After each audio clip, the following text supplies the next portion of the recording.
தஞ்சாவூர் மாவட்டத்தை தனியாக பிரித்து கும்பகோணம் மாவட்டம் அமைச்சே தீரணும்னு கடந்த 25 வருஷமாக போராட்டம் பல இடத்துல நடந்துகிட்டு இருக்கு. சென்னையில் போராட்டமாக இருக்கட்டும், கும்பகோணம்ல ஆர்ப்பாட்டமாக இருக்கட்டும், இல்லைனா சோஷியல் மீடியாவில் ஹேஷ்டாக் ட்ரெண்ட் பண்ணி வைரலாக்கிறதா இருக்கட்டும், இல்லைனா முதல்வருக்கு நினைவூட்டும் வகையில் 1 லட்சம் தபால் அனுப்புறதா இருக்கட்டும், இப்படின்னு சொல்லிட்டு பல விஷயங்களை பார்த்தீங்கன்னா கும்பகோணம் பகுதி மக்கள் நீண்ட காலமாக பண்ணிட்டு வராங்க. கும்பகோணம் பகுதி மக்களுக்கு கும்பகோணம் மாவட்டம் அப்படிங்கிறது ஒரு நீண்ட கால கோரிக்கையாக இருக்குது. கடந்த தேர்தல் வாக்குறுதிகள் கூட நம்ம முதல்வர் அவர்கள் கும்பகோணத்தை தலைமையிடமாக கொண்டு மாவட்டம் அமைப்போம் அப்படின்னு சொல்லிட்டு வாக்குறுதி கொடுத்திருந்தாங்க. கும்பகோணத்தை தலைமையிடமாக கொண்டு புதிய மாவட்டம். அதை தொடர்ந்து பல்வேறு கட்சி தலைவர்களும் அதை ஞாபகப்படுத்தும் விதமா அந்த மாதிரி கும்பகோணம் மாவட்டம் அமைக்கிறதுக்கு தங்களோட ஆதரவை தெரிவிச்சிருந்தாங்க. கும்பகோணத்தை தலைமையிடமாக கொண்டு புதிய மாவட்டம் அமைக்க பாமக தலைவர் அன்புமணி ராமதாஸ் கோரிக்கை. ஏன் இங்கே கும்பகோணத்தை கூட மாவட்டமாக பிரிப்பேன்னு சொல்லிட்டு போனார 10 மாதம் ஆகுது. எப்போ பிரிக்க போகிறாருன்னு தெரியல. அவங்க எம்எல்ஏக்கெல்லாம் என்ன சொல்கிறாங்கன்னு தெரியல. திமுக ஆட்சி அமைக்கும். திரு ஸ்டாலின் அவர்கள் முதலமைச்சர் ஆவார்கள். முதலமைச்சர் ஆனவுடன் கும்பகோணத்தை தலைநகரமாக கொண்ட புதிய மாவட்டத்தை நாங்கள் உருவாக்குவோம் என்பதையும் சேர்த்து தெரிவித்துக் கொள்கின்றேன்.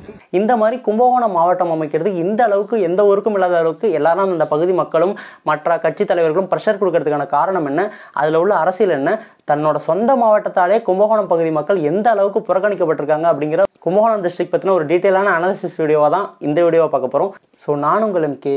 Welcome to Manic Talks. குட்சியோ குப்பமோடோ இது நம்ம ஊருகா. நம்ம தான் அதை பார்த்துக்கணும், நம்ம தான் அதுக்காக சண்டை செய்யணும். கும்பகோணம் மாவட்டத்தை பற்றி பார்க்கறதுக்கு முன்னாடி ஒருங்கிணைந்த தஞ்சை மாவட்டத்தை பற்றி ஒரு கோத்ரோ பண்ணோம் அப்படின்னாக்கா, இப்போ இருக்கிற தஞ்சாவூர் டிஸ்ட்ரிக்ட் முன்னாடி எப்படி இருந்துச்சு அப்படின்னாக்கா, இப்போ இருக்கிற Thanjavur district, Tiruvarur district, Mayiladuthurai district மற்றும் நாகப்பட்டினம் டிஸ்ட்ரிக்ட், புதுக்கோட்டை டிஸ்ட்ரிக்ட்ல இருக்க அறந்தாங்கி மற்றும் கரம்பக்குடி தாலுகா இதெல்லாம் இணைஞ்சுதான் பழைய ஒருங்கிணைந்த தஞ்சை மாவட்டமாக இருந்துச்சு. மெட்ராஸ் பிரசிடென்சியில் இருந்த 13 டிஸ்ட்ரிக்ட்ல அந்த தஞ்சாவூர் மாவட்டமும் ஒரு டிஸ்ட்ரிக்டாக இருந்துச்சு. பரப்பளவில் பெரிய மாவட்டங்களை காலப்போக்கில் பிரிக்க ஆரம்பிச்ச போது தஞ்சாவூர் டிஸ்ட்ரிக்டை 1991 தனியாக பிரித்து நாகப்பட்டினம் அப்படின்னு சொல்லிட்டு ஒரு தனி டிஸ்ட்ரிக்ட் ஃபார்ம் பண்ணுறாங்க. அது பிரிக்கப்பட்ட கொஞ்ச நாள்லேயே பார்த்தீங்கன்னாக்கா கும்பகோணம் டிஸ்ட்ரிக்டும் தனியாக பிரித்து ஒரு மாவட்டமாக்கணும் அப்படின்னு சொல்லிட்டு கோரிக்கைகள் போராட்டங்கள் எழுந்துகிட்டே இருக்கு. அதே டைமில் அன்எக்ஸ்பெக்டடாக என்ன பண்ணுறாங்க அப்படின்னு பார்த்தீங்கன்னாக்கா, நாகப்பட்டினத்துலேருந்து 27 கிலோமீட்டர் தொலைவில் இருக்க திருவாரூரை தலைமையிடமாக கொண்டு ஒரு புதிய மாவட்டத்தை தோற்றுவிக்கிறாங்க. அப்போதைக்கு திருவாரூரை மாவட்டம் அமைக்க போதுமான மக்கள் தொகை இல்லாத காரணத்தினால அப்போதைக்கு தஞ்சாவூர் டிஸ்ட்ரிக்ட்ல கும்பகோணம் டிவிஷன்ல இருந்த வலங்கைமான் தாலுகாவை தனியாக பிரித்து திருவாரூர் டிஸ்ட்ரிக்ட்ல இணைக்கிறாங்க. இதனால கும்பகோணம் மாவட்டம் அமைக்கணும் அப்படின்னு சொல்லிட்டு வச்சிருந்த கோரிக்கையும் அதுக்கான சாத்தியக்கூறுகளும் கனவாவே போயிடுது. அதுக்கப்புறம் கடந்த ஆட்சியில் கள்ளக்குறிச்சி, செங்கல்பட்டு போன்ற மாவட்டங்கள் பிரிக்கப்பட்ட போது அப்பவும் கும்பகோணத்தை மாவட்டமாக இருக்கணும் அப்படின்னு சொல்லிட்டு கோரிக்கைகள் வெகுவாக எழுது. அந்த மாதிரி எழுந்துட்டு இருக்கும்போது தான் பார்த்தீங்கன்னாக்கா இதே டெல்டாவில் நாகப்பட்டினம் டிஸ்ட்ரிக்ட்லேருந்து தனியாக பிரித்து மயிலாடுதுறை ஒரு புது டிஸ்ட்ரிக்டாக ஃபார்ம் ஆகுது. இதுக்கப்புறம் கும்பகோணம் டிஸ்ட்ரிக்டான கோரிக்கைகள் இன்னும் வெகுவாகவே அதிகமாக எழ ஆரம்பிச்சிருச்சு. கேட்குற இடத்துலாம் எப்போது டிஸ்ட்ரிக்ட் தருவீங்க அப்படின்னு சொல்லிட்டு எல்லாத்தையும் கேட்குற அளவுக்கு ஆயிடுச்சு. அந்த மாதிரி கேட்கும்போது தான் பார்த்தீங்கன்னா 2021 சட்டமன்ற தேர்தல் வாக்குறுதியில் நம்மளோட முதல்வர் அவர்கள் ஒரத்தநாடுல தேர்தல் பிரச்சாரம் பண்ணும்போது கும்பகோணத்தை தலைமையிடமாக கொண்டு புதிய மாவட்டம் அமைப்போம் அப்படின்னு சொல்லியிருந்தாங்க. கும்பகோணத்தை தலைமையிடமாக கொண்டு புதிய மாவட்டம்.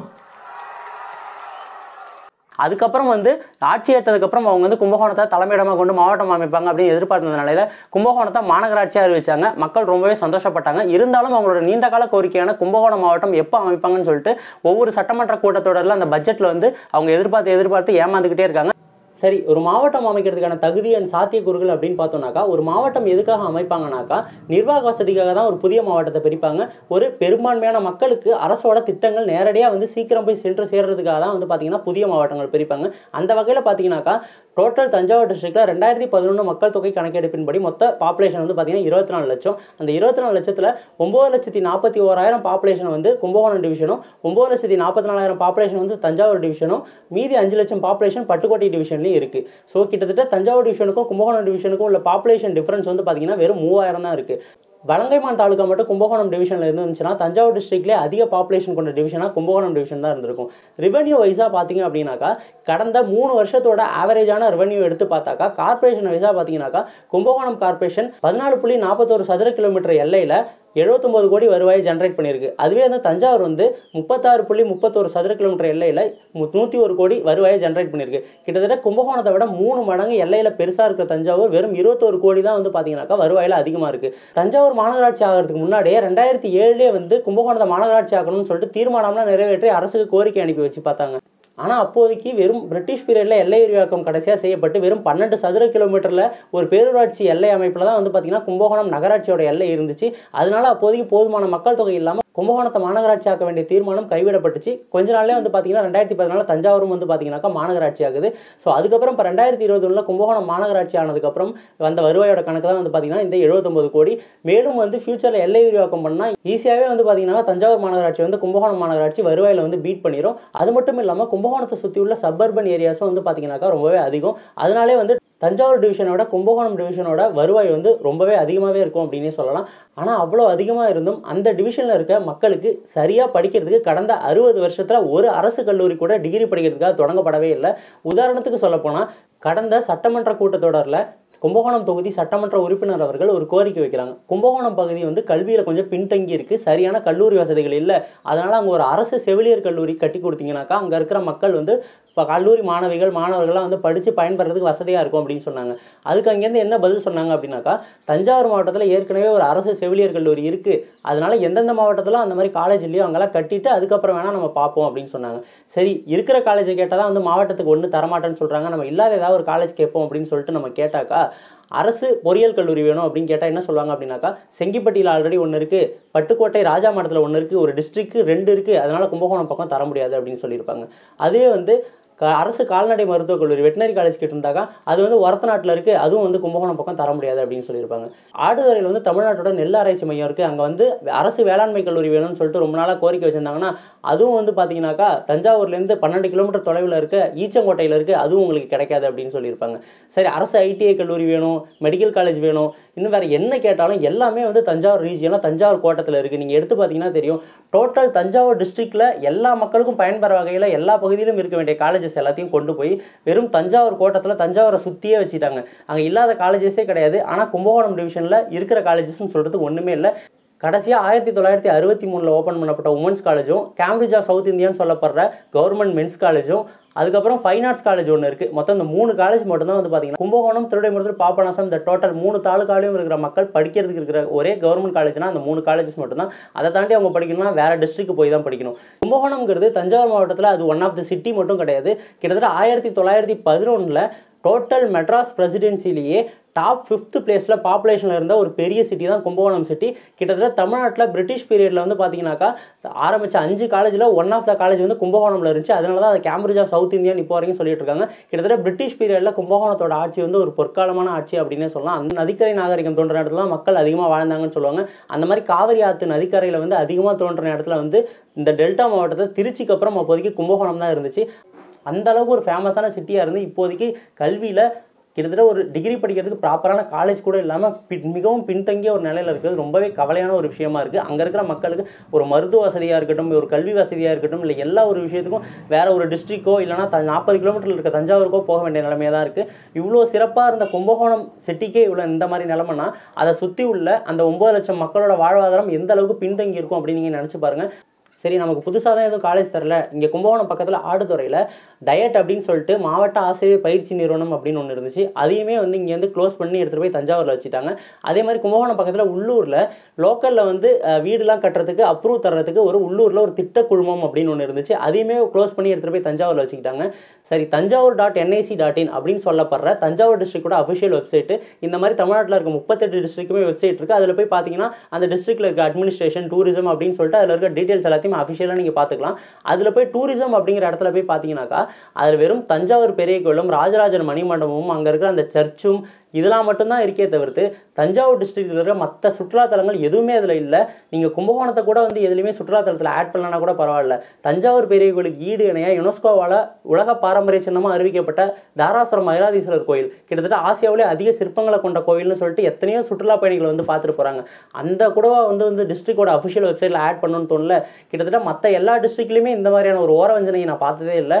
எல்லா டிஸ்ட்ரிக்ட்லையுமே ஏதோ ஒரு அந்த டிஸ்ட்ரிக்டில் இருக்க ஒரு ஃபேமஸான கோயிலையோ இல்லை ஏதோ ஒரு சுற்றுலாத்தலத்தையும் ஆட் பண்ணி தான் வச்சிருக்காங்க. ஆனால் தஞ்சாவூர் டிஸ்ட்ரிக்டோட வெப்சைட்டில் மட்டும் தான் இந்த மாதிரி ஆட் பண்ணாமல் இருக்காங்க. வேணும்னா நீங்கள் போய் செக் பண்ணி பார்த்துங்க. பொதுவாகவே ஒரு மாவட்டம் இருக்குன்னா அந்த மாவட்டத்தோட தலைநகர் தான் அந்த ஊர்லேயே பெரிய ஊராக இருக்கும். உதாரணத்துக்கு சொன்னீங்கன்னா திருச்சி மாவட்டத்தில் திருச்சியை தாண்டி பெரிய ஊர் எதுவும் இருக்காது. மதுரை மாவட்டத்தில் மதுரையை தாண்டி பெரிய ஊர் எதுவும் இருக்காது. அந்த கிட்ட கூட நெருங்க முடியாத அளவுக்கு மற்ற ஊர் எல்லாமே இருக்கும். ஆனால் ஒரு சில டிஸ்ட்ரிக்டில் மட்டும்தான் அந்த மாவட்ட தலைநருக்கு ஈக்குவலாக ஒரு ஊர் வந்து ஈடு இணையாக வளர்ந்துக்கிட்டே வரும்.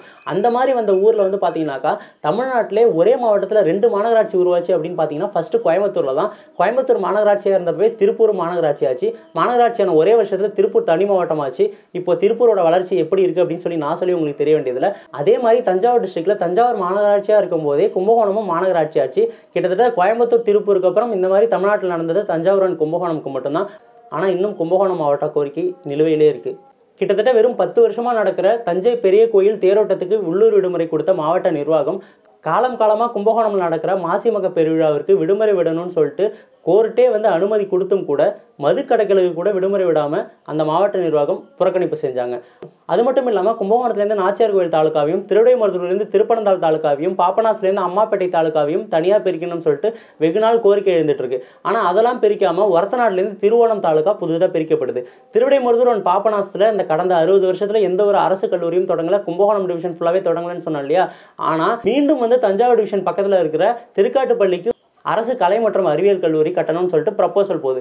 இந்த மாதிரி எல்லாத்தையும் வந்து பார்த்தீங்கன்னா டோட்டல் தஞ்சாவூர் பக்கத்திலே தஞ்சாவூர் டிவிஷனுக்குள்ளேயே தான் வந்து எல்லாத்தையும் செய்கிறாங்களே தவிர்த்து கும்பகோணம் திருவிடைமருதூர் பாபநாசம் இந்த 3 தொகுதியும் இந்த 3 தாலுக்காக்களும் வந்து பார்த்தீங்கன்னாக்கா தஞ்சாவூர் டிஸ்ட்ரிக்டில் தான் இருக்குது. அதுவும் தஞ்சாவூர் மாவட்டத்துக்குள்ளே தான் வரும். அதுக்கும் வந்து திட்டங்கள் வேணும். அதுக்கும் வந்து அங்கே வாழ்கிறவங்களும் மக்கள் தான், அவங்களுக்கும் எல்லா விஷயங்களும் செய்யணுங்கிறத வந்து ஏன் வந்து மாவட்ட நிர்வாகம் வந்து யோசிச்சே பார்க்க மாட்டாங்கன்னு கடைசி வரைக்கும் தெரியல. அதனால தான் இங்கே இருக்கிற மக்கள் வந்து தனி டிஸ்ட்ரிக்ட் வேணும் அப்படிங்கிறதுல இவ்வளோ உறுதியாகவும் இவ்வளோ போராட்டமும் பண்ணிட்டு இருக்காங்க. இவ்வளோ விஷயங்கள் புறக்கணிப்பு நடந்திருக்கு. இவ்வளோ விஷயங்கள் பண்ணி இதனால தான் நாங்கள் வந்து டிஸ்ட்ரிக்ட் கேட்குறோம், இவ்வளோ டேட்டாஸ் இருக்குது, இவ்வளோ தகுதி இருக்குன்னு சொல்லி கேட்டுமே ஒரு சிலர் என்ன சொல்கிறாங்கன்னா தஞ்சாவூர் வந்து சோழர்களோட தலைநகராக இருந்துச்சு, தஞ்சாவூர் வந்து சோழ மண்டலம், அதையே பிரிக்க பார்க்குறீங்களே, அதை விட்டு பிரிஞ்சு போகணும்னு நினைக்கிறீங்களே, அதுதான் நமக்கு பெருமை, தஞ்சாவூர் பேரைக்கோள் தான் எந்த அளவுக்கு புகழ் அடைஞ்சிருக்கு அப்படின்னு சொல்லிட்டு நிறைய பேர் வந்து இதை ரிப்பீட்டடாக சொல்லிட்டு இருக்காங்க. அவங்களுக்குலாம் சொல்ல வேண்டிய விஷயம் என்னன்னா டெஃபினட்டாக தஞ்சாவூர் வந்து பெருமையான ஊர் தான். தஞ்சாவூர் பெரிய கோயில் வந்து பெருமையான ஊர் தான். முன்னாடி வந்து இருந்ததை விட இப்போதைக்கு அதோட புகழ் வந்து நிறைய ஊரில் இருக்கவங்க எல்லாருமே பேசுறது வந்து ரொம்பவே சந்தோஷமாக தான் இருக்குது. இருந்தாலும் தஞ்சாவூருக்கு எந்த விதத்திலையும் கும்பகோணம் வந்து வணிக ரீதியாகவும் சரி வரலாற்று ரீதியாகவும் சரி குறைவு அடைஞ்சது இல்லை. உண்மையை சொல்ல போனால் தஞ்சாவூருக்கு முன்னாடியே வந்து தலைநகராக இருந்தது கும்பகோணம் பக்கத்தில் இருக்கிற பழையாறை. அந்த பழையாறை வந்து பார்த்தீங்கன்னா கிட்டத்தட்ட 430 வருஷத்துக்கு மேலே தலைநகராக இருந்துச்சு. ராஜராஜ சோழன் ஆட்சி செஞ்சது மட்டும் வேணால் தஞ்சாவூராக இருக்கலாம். ராஜராஜ சோழன் மட்டும் இல்லை, அவருக்கு முன்னாடி வந்த மன்னர்கள் முத கொண்டு பழையாறையில் தான் பிறந்தாங்க, வளர்ந்தாங்க, முடிசூடுனாங்க. எல்லாருமே கடைசி வரையும் ராஜராஜ சோழன் ஆட்சி செஞ்சு அவர் போய் இறந்து இப்போதைக்கு ஒரு நினைவு மண்டபம் கூட இல்லாத சமாதி கூட கும்பகோணம் பக்கத்தில் இருக்கிற உடையாளூரில் தான் இருக்குது. அந்த அளவுக்கு சோழர்களோட சிறப்பை வந்து தாங்கி நிற்கிறது கும்பகோணம். சோழர்களோட கருவூலமாகவே சங்க காலத்திலேருந்தே இருந்திருக்கு கும்பகோணம். அதுக்கு வரலாற்று ஆதாரங்களும் இருக்குது. அது மட்டும் இல்லாமல் கும்பகோணம் பக்கத்தில் இருக்க திருப்புறமயம் அப்படிங்கிற ஒரு இடத்துல நடந்த ஒரு போர்னால தான் பல்லவர்களுக்கு கீழே குறுநில மன்னர்களாக இருந்த சோழர்கள் இழந்த தங்களோட செல்வாக்கை மீண்டும் பிடிச்சு சோழர்களோட ஆட்சியை செல்வாக்க நிலைநாட்டினாங்க. அந்த மாதிரி அவங்க அந்த திருப்புறம்பியம் போர் மட்டும் நடக்காமல் போயிருந்தா இந்த சோழ சாம்ராஜ்யமும் இருந்திருக்காது, தஞ்சாவூர் தலைநகராகவும் இருந்திருக்காது, இப்படி ஒரு கோயில் கட்டி ராஜராஜ சோழன் ஆட்சி செஞ்சிருக்கவும் மாட்டான். அது மட்டும் இல்லாமல் தென்கிழக்கு ஆசியாவுக்கே தலைநகராக கங்கை கொண்ட சோழபுரத்தை வச்சு தான் அவரோட பையன் ராஜேந்திர சோழன் ஆட்சி செஞ்சான், அவரை தாண்டி. ஆனால் அந்த ஊரே இப்போ கூட பார்த்தீங்கன்னாக்கா ஒரு கேட்பாரற்ற நிலையில் எந்த ஒரு அடிப்படை வசதியும் இல்லாத ஒரு கிராமமாக தான் இருக்குது. கிட்டத்தட்ட சோழர்கள் தலைநகர் அப்படிங்கிறது ஒரு இடத்த மட்டுமே வச்சு அவங்க ஆட்சி செய்யல. பூம்புகார், உறையூர், பழையாறை, கங்கை கொண்ட சோழபுரம், தஞ்சாவூர்னு சொல்லிட்டு 5 தலைநகரை வச்சு அவங்க ஆட்சி செஞ்சுட்டு இருந்தாங்க. அதனால சோழ நாடு அப்படிங்கிற ஒரு விஷயம் வந்து தஞ்சாவூரை மட்டுமே சேராது, டெல்டாவில் இருக்க எல்லா ஊருக்குமே சோழ நாடு அப்படிங்கிற அந்த பெருமையும் சிறப்பும் சேரும். ஸோ இதுக்கு மேலே டிஸ்ட்ரிக்ட் ஆனால் உடனே வந்து என்ன டெவலப்மெண்ட் ஆகிட போகுது, டிஸ்ட்ரிக்ட் ஆனால் என்ன அந்த ஊர் பேர் தான் மாறப்போகுது அப்படின்னு நீங்கள் நினச்சிங்கனாக்கா டிஸ்ட்ரிக்ட் ஆனதுக்கப்புறம் தான் திருவாரூர், நாகப்பட்டினம், அரியலூர், பெரம்பலூர் அப்படின்னு சொல்லிட்டு நம்ம பக்கத்தில் இருக்க டிஸ்ட்ரிக்டே நல்லா டெவலப் ஆயிடுச்சு. திருவாரூரில் மெடிக்கல் காலேஜ், நாகப்பட்டினம்ல மெடிக்கல் காலேஜ், நாகப்பட்டினம்ல மீன்வளத்துறை யூனிவர்சிட்டி, திருவாரூரில் சென்ட்ரல் யூனிவர்சிட்டி, இப்போ மயிலாடுதுறையில் சட்டக்கல்லூரி ப்ரப்போசல் ஆயிருக்கு. தமிழ்நாட்டில் இருக்கிற 38 டிஸ்ட்ரிக்ட்ல 34 டிஸ்ட்ரிக்ட்ல மெடிக்கல் காலேஜ் இருக்குது. இன்னும் மீதி இருக்கிற 4 டிஸ்ட்ரிக்ட்ல மெடிக்கல் காலேஜஸ் ஃபியூச்சரில் வரும் அப்படின்னு சொல்லியிருக்காங்க. நம்ம விளையாட்டுத்துறை அமைச்சர் உதயநிதி ஸ்டாலின் அவர்கள் கூட கும்பகோணம்க்கு வந்திருந்தப்ப கும்பகோணத்தை தலைமையிடமாக கொண்டு வந்து மாவட்டம் அமைப்போம் அப்படின்னு சொல்லிட்டு முதல்வர் அவர்கள் சொல்லியிருந்தாங்க. அவங்க சொன்ன மாதிரி அமைப்பாங்க. அது மட்டும் இல்லாமல் கும்பகோணத்தில் அரசு மருத்துவக் கல்லூரி, அரசு பொறியியல் கல்லூரிலாம் அமைப்பாங்க அப்படின்னு சொல்லிட்டு அவங்களுமே ஒரு வாக்குறுதி கொடுத்திருந்தாங்க. கோரிக்கைகள் வச்சிருக்கீங்க, கண்டிப்பா இந்த கோரிக்கைகள்லாம் தலைவர் அவர்கள் நிறைவேற்றி தருவார். கும்பகோணத்தை தலைநகராக கொண்டு புதிய மாவட்டம் உருவாக்க வேண்டும் என்ற கோரிக்கை, மாவட்டத்திற்கு ஒரு மருத்துவக் கல்லூரி என்ற அடிப்படையில் கும்பகோணத்திற்கு மருத்துவக் கல்லூரி கொண்டு வர வேண்டும் என்ற கோரிக்கை, கும்பகோணம் பகுதி மாணவர் நலன் கருதி அரசு பொறியியல் கல்லூரி, பாலிடெக்னிக்கல் கல்லூரி வேண்டும் என்ற அந்த கோரிக்கை, அதை கண்டிப்பா வந்து சீக்கிரமே நிறைவேற்றுவாங்க அப்படின்னு சொல்லிட்டு நம்புவோம். எந்த ஒரு மாவட்ட தலைநகரும் இல்லாமல் பாராளுமன்ற தொகுதியும் கலைக்கப்பட்டு எந்த ஒரு அரசு கல்லூரியும் இந்த 60 வருஷத்தில் ஆரம்பிக்கப்படாமலே கும்பகோணம் தன்னோட பொட்டன்ஷியலை விடாமல் இவ்வளோ நாள் அதோட வணிக ரீதியாகவும் சரி வரலாற்று ரீதியாகவும் சரி அதோட சிறப்பை எந்த இடத்துலையும் விட்டு கொடுக்காம ஒரு பெரிய ஊராக நிலைநிறுத்தி நின்றுருக்கு. அப்படி இருக்கும்போது இந்த மாவட்ட தலைநகர் பாராளுமன்ற தொகுதி இந்த கல்லூரிகள் இதெல்லாம் முன்னாடியே கிடச்சிருந்தா அந்த ஊர் எந்த அளவுக்கு வளர்ந்துருக்கும் அப்படின்னு நீங்களே நினச்சி பாருங்கள். இப்போதைக்கு தமிழ்நாட்டில் எத்தனை டிஸ்ட்ரிக்ட் வேணால் உருவாயிருக்கலாம், தமிழ்நாட்டில் எத்தனை டிஸ்ட்ரிக்ட் வேணால் இன்னும் கோரிக்கைகள் எழலாம். ஆனால் அப்போது இருந்து இப்போ வரைக்கும் ஒரு டிஸ்ட்ரிக்டாக போராடி விதை போட்டது அப்படின்னா அது கும்பகோணம் தான். அப்போது இப்போ வரைக்கும் அனைத்து தகுதியும் இருந்து புறக்கணிக்கப்பட்ட ஒரு ஊர்னா அது கும்பகோணம் தான். கண்டிப்பாக இந்த வாட்டி கும்பகோணம் டிஸ்ட்ரிக்ட் அப்படின்னு ஒன்று வரணும்.